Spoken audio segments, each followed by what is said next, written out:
ألا بذكر الله تطمئن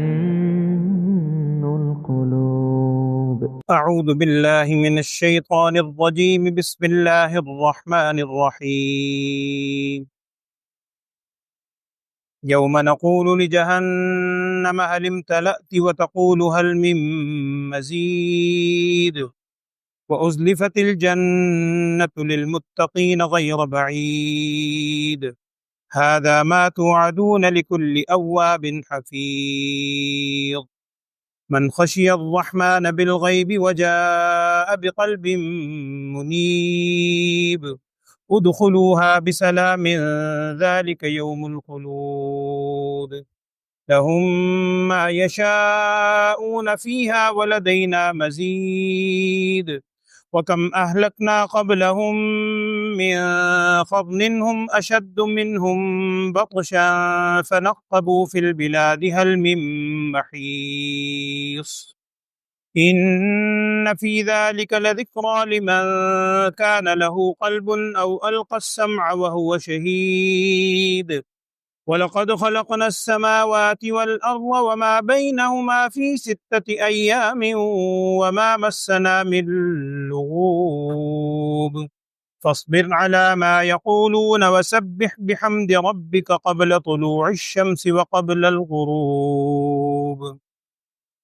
ومن الليل فسبحه وأدبار السجود واستمع يوم ينادي المناد من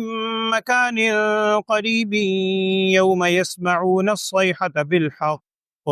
ذلك يوم الخروج إنا نحن نحيي ونميت وإلينا المصير يوم تشقق الأرض عنهم سراعا ذلك حشر علينا يسير نحن أعلم بما يقولون وما أنت عليهم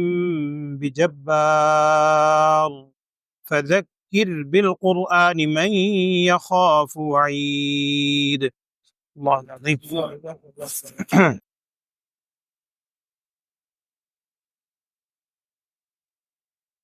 بسم اللہ الرحمن الرحیم. سورہ قاف کی آخری آیات ہیں.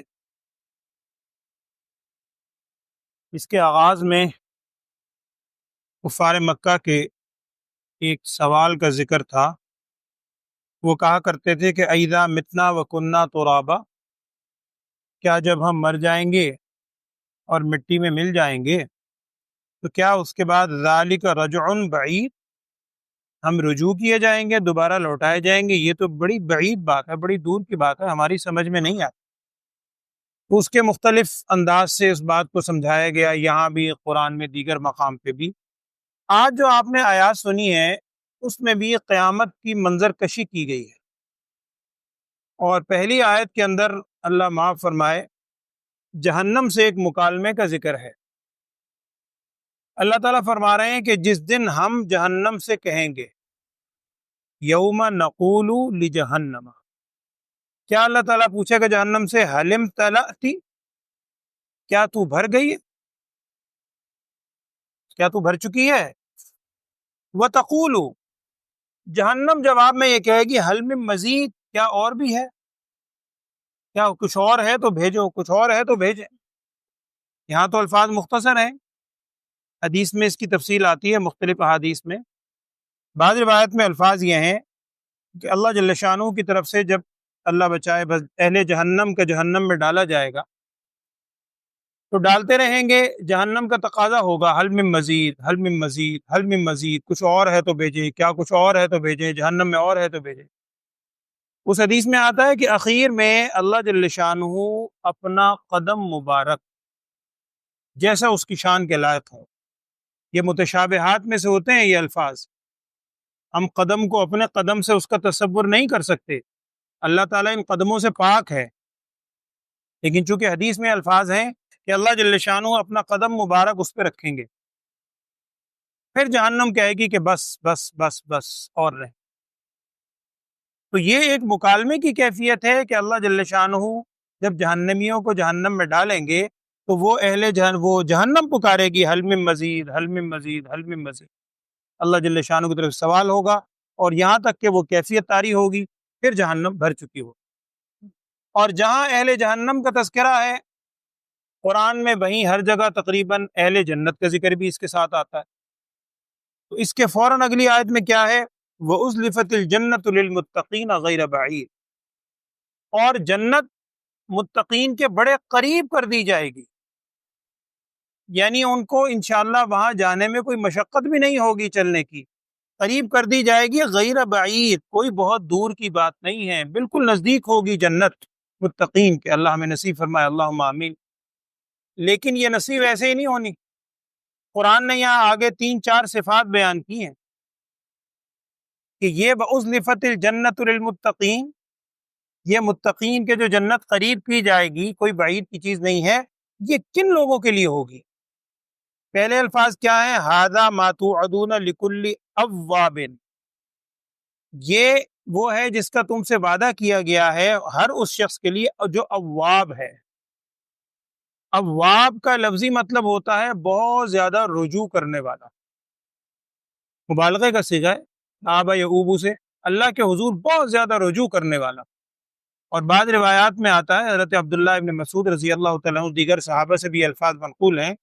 وہ فرماتے ہیں اواب وہ شخص کہلاتا ہے جو تنہائی میں اپنے گناہوں کو یاد کر کے توبہ کرتا، جو اللہ کے حضور تنہائی میں اللہ کو پکارتا ہے، بار بار اللہ سے رجوع کرتا ہے، اپنے گناہوں کی معافی مانگتا، تنہائی میں، اس لیے کہ اصل خلوص معافی کا وہی ہے۔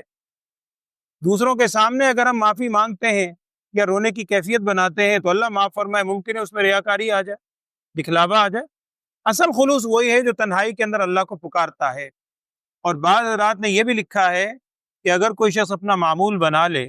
انشاءاللہ اللہ کی توفیق سے، اللہ ہمیں توفیق دے، اور جیسے کہ آپ صلی اللہ علیہ وسلم کی وہ حدیث میں بھی ہے، ہم جس کو کفارہ مجلس کی دعا کہتے ہیں، کہ ہر شخص اگر کوئی شخص معمول بنا لے، ہر مجلس میں،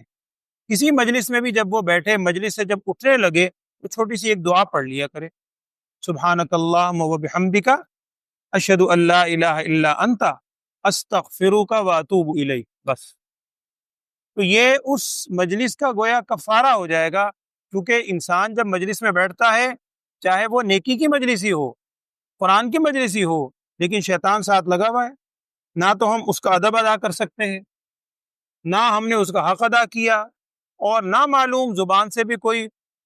یعنی مختلف قسم کی غیبتیں بھی شاید ہم نے کی ہوں۔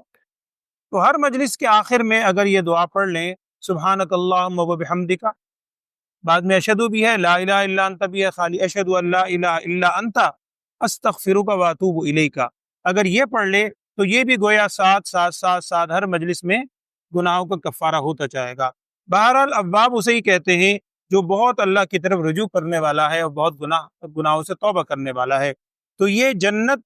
میں جانے والوں کی پہلی صفت کیا ہے؟ کہ وہ اواب ہوں گے، بہت زیادہ توبہ کرنے والے، رجوع کرنے والے ہوں گے، حفیظ، اللہ کے حدود کی بڑی حفاظت کرنے والے ہوں گے، اللہ کے احکامات کی بڑی ہی پابندی کرنے والے ہوں گے۔ اور تیسری صفت ان کی کیا ہوگی؟ من خشی الرحمن بالغیب، جو رحمان سے بن دیکھے بہت ڈرنے والے ہوں۔ ہم نے اللہ تعالیٰ کو، رحمان کو دیکھا نہیں ہے،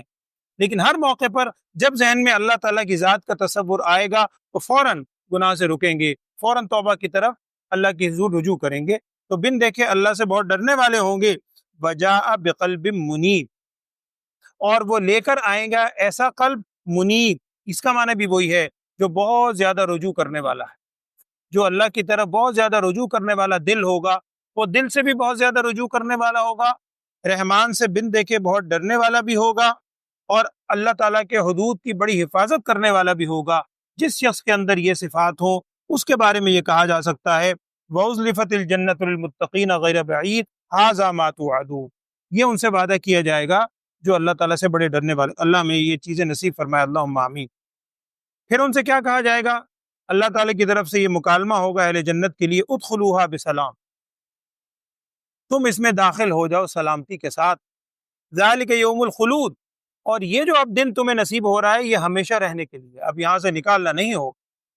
اور پھر کیا کہا جائے گا؟ لہم ما یشاؤون فیہا، اس جنت میں تمہارے لیے ہر وہ چیز ہے جو تم چاہو گے، اور صرف اتنا نہیں، ایک بہت بڑی خصوصیت کیا ہوگی، اللہ فرما رہے ہیں وَلَدَيْنَا مزید، اور ہمارے پاس اس کے علاوہ زائد چیزیں بھی ہیں۔ وہ مزید کی تشریح عام طور پر مفسرین نے کی ہے کہ وہ جو ایک حدیث کا مفہوم ہے، آپ نے وہ حدیث سنی ہے، جب اللہ جل شانہ اہل جنت سے پکار کے پوچھیں گے کہ کیا تمہیں کسی اور چیز کی حاجت ہے، سب مل گیا، اہل جنت کہیں گے اللہ تعالیٰ اس سے بڑھ کر کیا ہے، سب کچھ مل گیا۔ پھر اللہ جل شانہ کی طرف سے حجابات اٹھا دیے جائیں گے اور اللہ جل شانہ کی زیارت کا شرف جو حاصل ہوگا وہ مراد ہے وَلَدَيْنَا مزید۔ اور بعض روایت میں ہے کہ ہر ہفتے جو جمعے کا دن ہوتا ہے، جمعے کے دن جو جمعے کا وقت ہے، جمعے کے دن جو جمعے کا وقت ہوتا ہے، اس جمعے میں عام اہل جنت کو اللہ جل شانہ کی زیارت کروائی جائے گی، اور جو مقربین ہوں گے ان کو اس سے زائد موقعوں پر بھی زیارت ہوگی۔ تو ولدینا مزید سے مراد یہ ہے کہ یہ ساری چیزیں تو ہوں گی جو تم چاہو گے، لیکن ولدینا مزید ہمارے پاس اس کے علاوہ زائد انعامات بھی موجود ہیں۔ وَكَمْ أَهْلَكْنَا قَبْلَهُمْ مِنْ قَرْنٍ، یہاں سے اب اہل مکہ کو مخاطب کر کے کہا جا رہا ہے، چونکہ مکی صورت ہے، کہ تمہیں اگر اپنے اس پر بڑا زعم ہے کہ تم بڑے سرداری رکھتے ہو، بڑی تم بھی یعنی زباندانی پہ بھی ناز ہے، اپنے آپ کو بڑا سمجھتے ہو، تو دیکھو کم اہلکنا قبلہم من قرن، کتنی ہم نے ہلاک کی بستیاں ان سے پہلے، ہم اشد منہم بطشن، جو ان سے زیادہ بطشن پکڑ والی تھی، بڑی قوت والی تھی ان سے زیادہ۔ فنقبوا فی البلاد، نقب لگانا اردو میں کہتے ہیں، نقب لگانا یعنی کسی چیز کو سوراخ کر دینا، تو نقبوا فی البلاد کا عام معنی یہ ہوگا فنقبوا فی البلاد، انہوں نے شہر چھان مارے، شہروں کے شہر انہوں نے چھان مارے، جگہ جگہ پھرے، اس شہر میں اس شہر میں، بڑے طاقتور قومیں تم سے پہلے گزر چکی ہیں، حل من محیص، کیا ان کے لیے چھٹکارے کی کوئی جگہ رہی؟ جب ان پر اللہ کا عذاب آیا، اللہ کے عذاب سے چھوٹ چکے، حالانکہ قوت میں بھی تم سے زیادہ تھے، شہروں کے شہر انہوں نے چھان مارے، اتنے طاقتور تھے، لیکن حل من محیص، انہیں چھٹکارے کی کوئی جگہ نہ مل سکی۔ ان فی ذلک لذکریٰ، بے شک یہ قرآن اور یہ باتیں یہ نصیحت ہے اس شخص کے لیے، لہو قلب او القی السمع وہو شہید۔ دیکھیے عام طور پر جو بندہ کوئی نصیحت بات قبول کرتا ہے یا ہدایت حاصل کرتا ہے، اس کی دو صورتیں ہوتی ہیں عام طور پر۔ ایک تو یہ ہے کہ بندہ خود غور و فکر کرے، اللہ نے اس کو سوچ دی ہے، سمجھتا ہے، چیزوں کو دیکھتا ہے، اللہ کی کائنات پہ غور کرتا ہے، غور کرنے کے بعد واقعتاً اس نتیجے پہ پہنچتا ہے یہ خود بخود نہیں ہو سکتا، کوئی ذات بنانے والی ہے۔ اور دوسری صورت یہ ہوتی ہے کہ کسی بتانے والے کی بات کو کان لگا کر سنے۔ تو دونوں چیزیں یہاں بیان ہوئی ہیں، اس میں نصیحت ہے اس شخص کے لیے لمن کان لہ قلب، جس کے لیے کوئی دل ہو، او القی السمع، یا کان لگا کر وہ سنے، وہو شہید، اس حال میں کہ اس کا دل حاضر بھی ہو۔ یعنی بعض اوقات ہوتا ہے انسان مجلس میں بیٹھا ہوا ہے، بات سن رہا ہے، لیکن دل کہیں اور متوجہ ہے، دل میں سوچے کوئی اور ہے، تو سنی انسنی ہے، وہ کان لگا کے بھی سنے، اور وہ شہید، دل سے اس بات پر حاضر بھی ہو، اس کے لیے ان چیزوں میں، ان باتوں میں بہت بڑی نصیحت ہے۔ وَلَقَدْ خَلَقْنَا السَّمَاوَاتِ وَالْأَرْضَ، اگلی آیت میں اللہ جل شانہ اپنی قدرت کی نشانیاں بیان فرما رہے ہیں کہ جس اللہ نے آسمان و زمین کو پیدا کر دیا، اس کے لیے دوبارہ ان کو ختم کرنا، قیامت قائم کرنا کیا مشکل ہے۔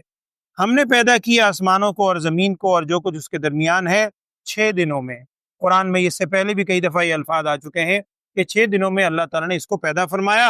اور آگے فرما رہے ہیں وَمَا مَسَّنَا مِن لُغُوبٍ، مسّ یمسو ہم کہتے ہیں چھونا، مس کرنا، وَمَا مَسَّنَا مِن لُغُوبٍ، اور ہمیں تھکاوٹ چھو کے بھی نہیں گزری یہ 6 دن میں۔ اور یاد رکھیے تورات کے اندر اب بھی جو تورات کے نسخے ملتے ہیں، اگرچہ اس میں آپ صلی اللہ علیہ وسلم کے زمانے میں اتنی تبدیلیاں ہو چکی تھی، اب تو اور زیادہ، اس میں یہ چیز ملتی ہے، بڑی کفریہ جملہ، کہ 6 دنوں میں اللہ تعالیٰ نے آسمان و زمین کو پیدا کیا، اور 7ویں دن میں اللہ تعالیٰ تھک گیا تھا، اللہ تعالیٰ نے نعوذ باللہ آرام کیا، تھکن دور کی۔ تو اس کی بھی یہ تردید ہے کہ ہم نے 6 دنوں میں آسمان و زمین کو پیدا کیا، وما مسنا من لغوب، اور ہمیں تھکن چھو کے بھی نہیں گزری۔ اور یہ میں پہلے اس کی تفصیل عرض کر چکا ہوں کہ 6 دن میں پیدا کیا اللہ تعالیٰ کے لیے۔ ایک تو اس وقت دن تو موجود ہی نہیں تھے، دنوں کا تعین تو ہم کرتے ہیں سورج کے طلوع اور غروب سے، جب آسمان و زمین کی تخلیق ہو رہی ہے اس وقت تو سورج کا وجود ہی نہیں ہے، تو وہاں بھی یہ بات آپ سے عرض کی تھی کہ ایک دن کی جتنی مدت ہوتی ہے اتنی مدت میں اللہ جل شانہ نے 6 دنوں کی مدت کے بمقدار آسمان و زمین اور اس کے درمیان کی چیزوں کو پیدا فرمایا۔ اب وہ ایک فطری سا سوال آتا ہے کہ اللہ جل شانہ کے لیے تو کن کہنا ہی کافی ہے۔ اذا ارادہ، جب شیئن کسی چیز کا ارادہ کرتا ہے وہ کہتا ہے کن، وہ ہو جاتی ہے۔ تو 6 دن وہاں میں نے تفصیل عرض کر دی تھی، اس کا ایک مفہوم یہی تھا کہ اصل میں قرآن چونکہ انسان کی ہدایت کے لیے ہے تو انسان کو یہ چیز سمجھائی جا رہی ہے کہ وہ ذات جس کے لیے کن کہہ کر بھی ساری کائنات بنا دینا کوئی مشکل نہیں ہے، اس نے بھی ایک تدریج کے ساتھ بنائی ہے، لہذا تمہارا بھی دنیا کے اندر کام کرنے کا جو معمول ہے وہ تدریجاً ہونا چاہیے، ایک تدریج ہونی چاہیے، اس میں ایک یعنی آہستگی ہونی چاہیے۔ اسی وجہ سے نبی صلی اللہ علیہ وسلم نے ارشاد فرمایا تھا کہ بہترین کام کیا ہے؟ خیر الامور اوساطها، اور العجلۃ من الشیطان، جلد بازی کو شیطان کی طرف منسوب کیا گیا ہے۔ تو اطمینان کے ساتھ، تسلی کے ساتھ کام ہونا چاہیے۔ جب اللہ جل شانہ کی ذات 6 دنوں میں پیدا فرمانے کا سمجھا رہی ہے تو ہمیں بھی سیکھنا چاہیے۔ اگلی آیت میں فاصبر علی ما یقولون، یہ رسول صلی اللہ علیہ وسلم کو تسلی دی جا رہی ہے، چونکہ مکی صورت ہے، یہ ساری باتیں، یہ سارے واقعات سن کے وہ مانتے پھر بھی نہیں تھے، تو کہا گیا ہے فاصبر علی ما یقولون، آپ جو کچھ وہ کہہ رہے ہیں اس پر صبر کیجئے اور اللہ کی طرف بد رجوع کریں۔ کیا؟ سبح بحمد ربک قبل طلوع الشمس وقبل الغروب ومن اللیل فسبحوا وادبار السجود، 4 موقع ذکر ہیں۔ کیا؟ کہ آپ اللہ کو یاد کیجئے قبل طلوع الشمس، سورج کے طلوع ہونے سے پہلے، فجر کا وقت، وقبل الغروب، سورج کے غروب ہونے سے پہلے، عصر کا وقت، اور ومن اللیل فسبحوا، رات کے کچھ حصے میں بھی اللہ کی تسبیح بیان کیجئے، تہجد کا وقت، وادبار السجود، اور سجدوں کے بعد۔ اس سجدوں کے بعد میں جو سجدوں کے بعد جن نمازوں کے بعد سنتیں ہیں وہ بھی مراد ہو سکتی ہیں، یا سجدوں کے بعد جو تسبیحات مسنون ہیں آپ صلی اللہ علیہ وسلم سے منقول وہ بھی ہو سکتی ہیں۔ تو ان تمام موقعوں پر اللہ تعالیٰ کو یاد کیجئے۔ وَاسْتَمِعْ يَوْمَ يُنَادِ الْمُنَادِ مِن مَّكَانٍ قَرِيبٍ، اور آپ سنیے وہ دن جب ایک پکارنے والا پکارے گا قریب کی جگہ سے۔ اس پکارنے والے سے حضرت اسرافیل علیہ السلام مراد ہیں، اور روایت کے اندر یہ الفاظ آتے ہیں کہ بیت المقدس کی چٹان، جس کو صخرہ بیت المقدس کہتے ہیں، بعض روایت میں ہے کہ اس بیت المقدس کی چٹان کے اوپر کھڑے ہو کر حضرت اسرافیل علیہ السلام اعلان کریں گے، اور بعض روایات میں وہ الفاظ بھی ہیں، اس کا مفہوم یہ ہے کہ اعلان یوں کریں گے کہ اے بوسیدہ ہڈیوں، اے گل جانے والی کھالوں اور گوشت پوست، ان سب کو مخاطب کہہ کے کہیں گے کہ تم اللہ تعالیٰ کے حکم سے دوبارہ جمع ہو جاؤ۔ اسی وجہ سے علماء نے لکھا ہے کہ اس سے جو پچھلے رکوع میں بھی شاید یہ الفاظ آئے تھے کہ دوسری مرتبہ جو سور پھونکا جائے گا جس سے سارے جاندار زندہ ہوں گے، اس سے وہ مراد ہے کہ جب ایک پکارنے والا پکارے گا قریب کی جگہ سے۔ قریب کی جگہ سے کا مطلب یہی ہے کہ ہر شخص اس سور کی آواز کو اسے یوں ہی محسوس ہوگی کہ جیسے اس کے اپنے گھر سے آواز آ رہی، جیسے ہم یہاں بیٹھے ہوئے ہیں، دیوار سے محسوس ہو کہ آواز آ رہی ہے، آہستہ آہستہ آواز کی شدت بڑھتی جائے گی۔ یہ اول سور کی بات کر رہا ہوں۔ اس کے بعد جب اتنی آواز کی شدت بڑھے گی کہ لوگ اپنے گھروں سے کانوں پر ہاتھ رکھے ہوئے باہر نکل آئیں گے، پھر آواز کی شدت مزید بڑھے گی، انسان ایک حد تک کی آواز برداشت کر سکتا ہے جاندار، پھر کانوں کے پردے وہ پھاڑ ڈالے گی، سب چیز فنا ہو، پھر دوبارہ سور پھونکا جائے گا، اور بعض روایت میں 40 سال کی مدت بھی لکھی ہے کہ 40 سال کی مدت کے بعد دوبارہ سور پھونکا جائے گا۔ یہاں اسی کا ذکر ہے کہ آپ سنیں گے ایک پکارنے والے کی پکار کو قریبی جگہ سے، یوم یسمعون الصیحۃ بالحق، یہ گویا اور جھنجھوڑا جا رہا ہے کہ اے کفار یا اے منکرین جو تم دوبارہ اٹھائے جانے کے منکر ہو، اس دن سنیں گے اس چیخ کو حق کے ساتھ، یعنی یہ کوئی ویسے ہی بات نہیں بنائی جا رہی، یہ 100% حق ہے، یہ 100% سچی بات ہے کہ ہر شخص وہ آواز سنے گا، یہ بالکل سچی ہے۔ اور یہ دن کیسا ہوگا؟ ذالک یوم الخروج، یہ دن ہوگا پھر نکلنے کا، پھر اپنی اپنی قبروں سے جہاں جہاں انسان کے اجزاء ہوں گے وہاں سے نکلیں گے، اور روایت میں آتا ہے کہ ملک شام کی سمت میں سب روانہ ہوں گے، اور بعض روایات میں تو ہے کہ نبی صلی اللہ علیہ وسلم نے اپنے دست مبارک سے اشارہ بھی فرمایا ملک شام کی طرف، کہ ملک شام کی طرف سب نکل کر جمع ہوں گے، یہ نکلنے کا دن ہے۔ آگے اللہ جل شانہ پھر ارشاد فرما رہے ہیں انا نحن نحیی ونمیت والینا المصیر،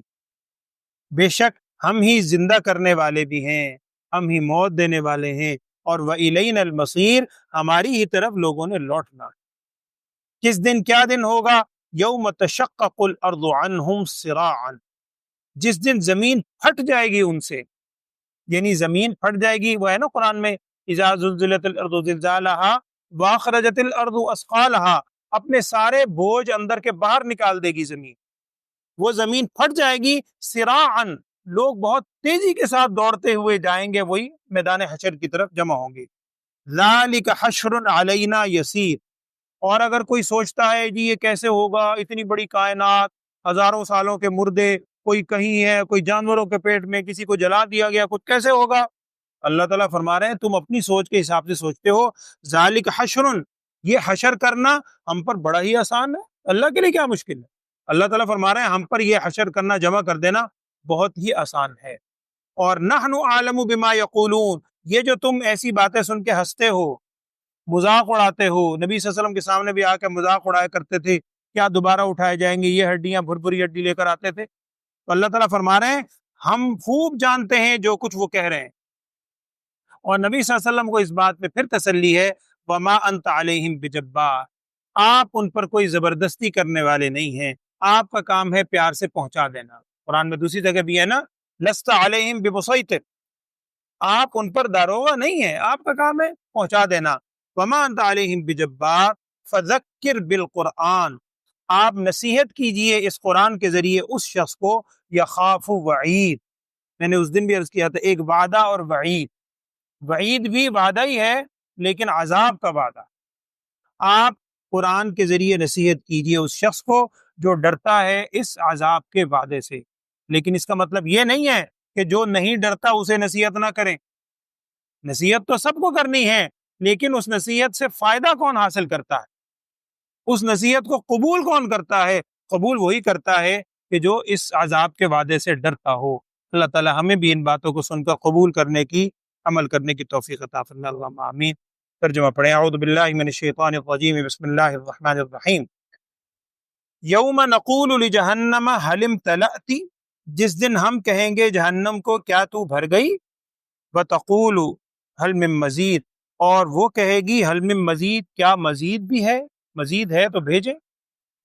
وَأُزْلِفَتِ الْجَنَّةُ لِلْمُتَّقِينَ غَيْرَ بَعِيدٍ، اور قریب کر دی جائے گی جنت متقین کے، غیر بعید، یہ بہت دور کی نہیں ہوگی چیز، بہت قریب کی بات۔ هَذَا مَا تُوعَدُونَ، یہ وہ چیز ہے جس کا تم سے وعدہ کیا گیا ہے، لِكُلِّ، ہر اس شخص کے لیے، اواب حفیظ، جو بہت زیادہ اللہ کی طرف رجوع کرنے والا ہے اور اللہ کے حدود کی، اللہ کے احکامات کی بڑی حفاظت کرنے والا ہے۔ من خشی الرحمن بالغیب، اور وہ شخص، یعنی یہ ساری باتیں اس کے لیے بھی ہیں کہ جو رحمان سے بن دیکھے ڈرتا ہے،